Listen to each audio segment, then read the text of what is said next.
ആദ്യം നിനക്കൊരു വില ഉണ്ടാവണം, നിന്റെ അഭിപ്രായത്തിന് വാല്യൂ ഉണ്ടാവണം. നീ സ്വന്തമായിട്ട് എന്തെങ്കിലും ചിന്തിച്ചിട്ടുണ്ടോ? ഉണ്ടോ? ശരിയാടാ ആശ്രയ, നീ പറയുന്നൊക്കെ ഞാൻ കേൾക്കണമായിരുന്നു. ഞാൻ പറയുന്നത് നീ കേൾക്കുന്ന എന്തിന്? നീയല്ലേ എത്രയും പറഞ്ഞു നീ പറയുന്നൊക്കെ ഞാൻ കേൾക്കണം, അതുപോലെ പോണോന്ന്. ഞാൻ പറഞ്ഞ അതല്ല എന്റെ പൊന്നു വാവേ. ഞാൻ നിന്റെ അടുത്ത് പറഞ്ഞെന്ന് വെച്ചാൽ നിനക്ക് സ്വന്തമായിട്ടൊരു അഭിപ്രായം വേണമെന്നാ. ഞാൻ ഇത്രയും നേരം ഒരു ഗൊമ്മാല രീതിയിൽ നിന്റെ അടുത്ത് ഉപദേശിച്ചൊക്കെ എന്താ? അപ്പൊ ഒന്നും ഞാൻ പറഞ്ഞൊന്നും കേട്ടില്ല. അജിനെന്ത്?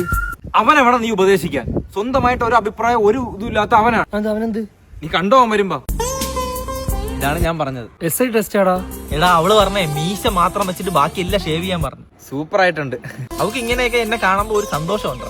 നിന്നെ ഇതേ കണക്കൊക്കെ ആക്കി വെക്കുമ്പോ അവർക്ക് ഒരു സന്തോഷം കിട്ടുമല്ലേ?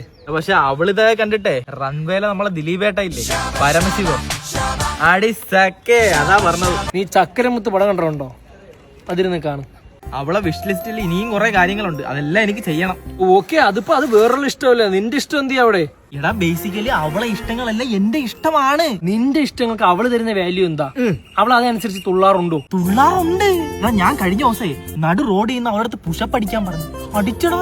കുമാർവാമാരെ കടയിൽ നിന്ന് ബജി കട്ടോണ്ട് ഓടാൻ പറഞ്ഞു. കട്ടോണ്ട് ഓടിയടാ. Made for each other. Made for each other.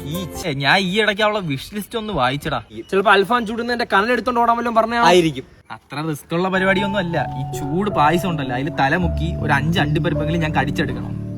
എന്തായാലും നീ തലയിട്ടല്ലേ, ഒരു 3 മുന്തിരി കൂടെ നമുക്ക് കടിച്ചും. സീരിയസ് ആയിട്ട് പറഞ്ഞാണാ ഞാൻ ചെയ്ത് കളയേ. ഹലോ പറയടി. 5ാമത്തെ അലയും ചാടിന്നാ? അവള് 5ാമത്തെ അലയും ചാടിന്ന്. ഞാൻ പോയി 10ാമത്തെ അലയും ചാടിയിട്ട്